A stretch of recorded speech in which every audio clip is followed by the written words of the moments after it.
Welcome to Pier-Glass Poetry Spotlight number 1, where we will visit one poem and its author.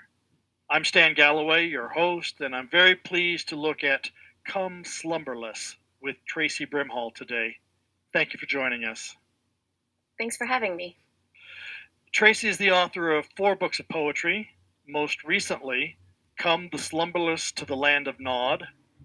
Her work has won numerous awards, including the Barnard Women Poets Prize and a Poetry First Book Award from Crab Orchard. Let's start with the poem.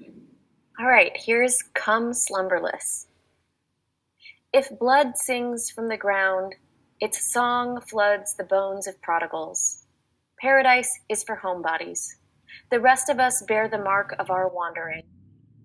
In the amethyst hour, I tape down my breasts. On stage in my doublet, my love asleep. Banish second chances.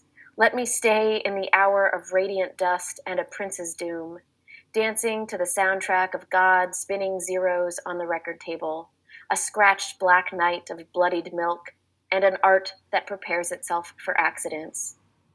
The ticks in the trees drop at the smell of children. Jesus swings from the bells. My Bible the color of a scab and all my lines in red.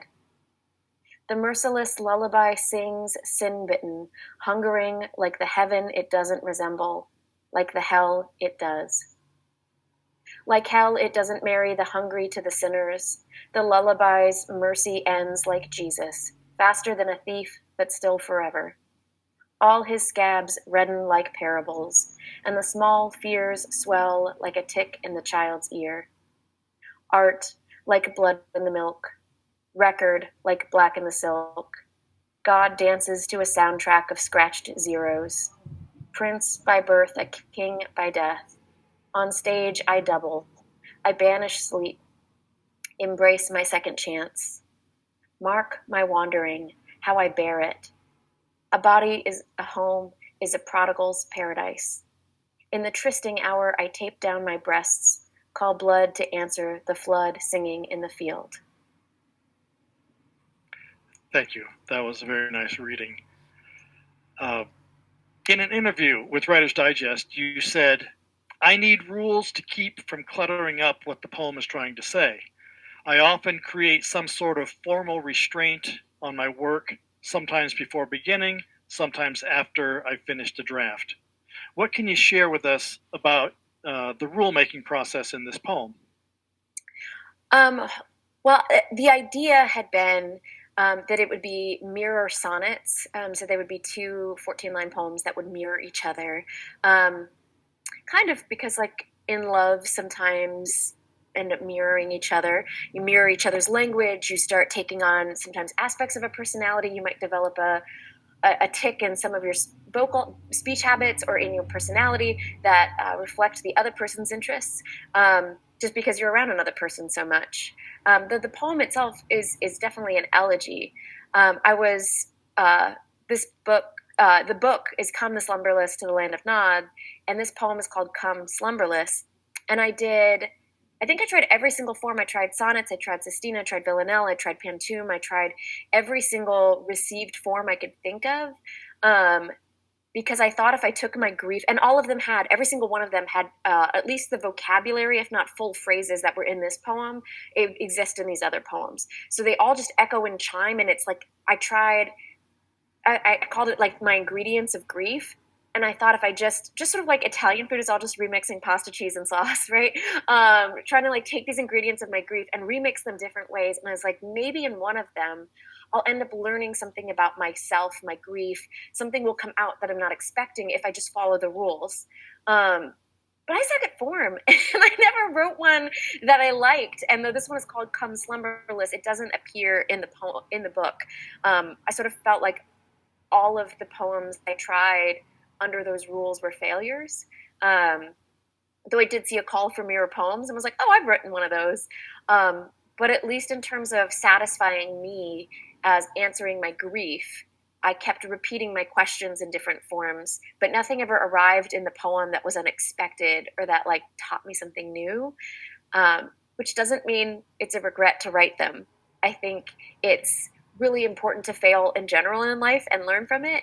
And I think it's really important that poems are places you can play and fail and learn. And the consequences are basically non existent there. You can just suck at it and then try something else, which is really refreshing. But it was interesting that the process reminded me of grief itself in that it's very repetitive and you try and put your grief in different containers, but nothing ever feels satisfying as a way to hold the grief or carry the grief, but you keep letting it change shape to see if it becomes any easier or, shows you anything new. But it kind of just kept showing me that I suck at form. That's all I learned. Well, and that's an interesting revelation for all of us. We need to know what we succeed at and what we don't, and success isn't always measured the same way. And so you mentioned that you had this call for a mirror poem, and it was published in the anthology The Eloquent Poem under that category. And I don't know that if the readers could hear that there looks like the middle of line 15, there is that turning point where you begin to back out of the imagery that you have worked through up to that point. And I wonder if the mirroring also says something about the subject matter of the poem and not just the form itself. Yeah. So, and also because of the sonnet, I mean, who doesn't think of Narcissus, right? Like looking at the reflection and like then kind of drowning in your own reflection. And I think grief can be myopic that way, and it can be a little bit. I don't know. We're all entitled to our grief, and it's not a judgment of anyone's grief, but it can be a little bit self-indulgent. It can become a little bit of a way that we. It's hard to know, like, how are you processing your feeling? Or are you wallowing in it? Or I always say, like, what is the opening of the wound that allows it to be debrided and cleaned out? And what is just licking the wound to keep it open? And I don't get to say where's the line for other people. But there is that, I don't think it's, for me, it also offered just kind of like, ooh, I get to like unzip the language and rewind it. And as a language play exercise that just delighted me of like, how could I, change, the syntax and the order of the words and what would that create? What would come out of that play that might be satisfying? But I did think about, I hate mirrors, in part because I don't experience my own face other than about like 2 minutes in the morning and 2 minutes before bed when I brush my teeth. But other people see that experience of me, but that's not my own experience of myself. And even a mirror is an inverting. And sometimes we have this chirality confusion of like where we think our face is supposed to be. People were doing this trend on TikTok too, where they had their face doubled and they would see it the way other people saw them because they're experiencing it in a non-mirrored way. And they were totally freaked out because that isn't even a way they'd ever see themselves. It's only through a mirror, which is a false representation anyway. So I hate mirrors, but for the poem itself, I thought it was a really fun experiment, though, and I thought I got good lines, but I never got good meaning. And maybe that's also true about a mirror, is it can teach you something. You can look into it, you can make adjustments, but I don't know that mirrors ever provide us good meaning for ourselves. A good chance to know you've got a booger or whatever. You smudged your eyeliner, but it's not really teaching you about yourself sometimes. Sometimes it can, but in this case, it failed in so many ways. But that doesn't mean it wasn't a pleasure to write. Well, and I don't know that the poem fails if your intent was the wordplay. Right. And so in that regard, I delighted as well, because it wasn't just the repeating of words the way a sestina might do, but it was the transformation of words.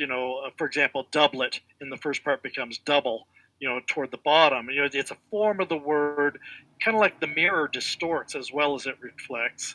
And so you get something a little bit different. Yeah. Thank you for that insight. Is there anything else that you would like someone to know about this poem? What would you like the reader to find? I mean, I thought it was a trash poem, so I didn't even think about who would read it. and you're the first person who's ever asked about it, because it didn't end up in a book. It wasn't published in any other way in a journal, or so like it is just sort of like um, a breadcrumb I left on the ground of my own grief, as I wandered around in it and tried to make sense of it. And I wish more than anything, more than something in the poem, I wish they knew this story behind its creation, that it is a failure and that this is how I tried to understand myself. And rather than a finished product, it's okay that, I mean, and I don't mind that it's like in the world, whatever. That's totally okay. That not every piece is a piece I feel finished with or that is best representative of me. But I had a friend tell me that play is our first prophet, and that's just been sitting with me for a while now. And I like the idea that, and I need to keep returning to this idea, that poems should come out of questions and out of play, and you encounter something in that that hopefully is real and can connect you with others and teach you about yourself and all of the good stuff you want art to do. But I hope, if anything, people could stumble across the story of the poem and know that it was just a little failure, and that play is a good purpose. Play is a good reason to write something. We tend to write out of. I wrote out of urgency for so long because there's so much I had to get out of myself. But also, like, play is a good invitation. Play, and just like the quote from the beginning of creating formal rules. I find that really helpful because I can be, as the poem was quite weird, I can just keep spilling forth. My imagination is like limitless. It can just keep dumping out more weird stuff. And so the form can sometimes be like, okay, girl, tidy it up. Like, make it make sense. Help me help you here. And so the form kind of becomes like, gives it the shape, gives it the container, so that I can decide like what's really important, what needs to be here. If we're looking for mirrored sonnets, what lines should I, be cutting here? What's gonna, and in that case I had to like first decide like, okay, I liked this enough that now let's see how it looks in the reverse side, on the back side of that, that language. But yeah, I just want people to know it's okay to play, and that's all it is. It's okay if it's a little meaningless. It's okay if it's, I always encourage people to have one night stands with their poems, of just like, make something to enjoy it, and not to have to torture everything into a final draft, to put it in a journal, to publish in a book, or to just have art that you make that's just for you, that's just for fun, that doesn't have to have a goal or like a final end product with a gold sticker on it. I hope people find that out on their own, or find that story about this poem.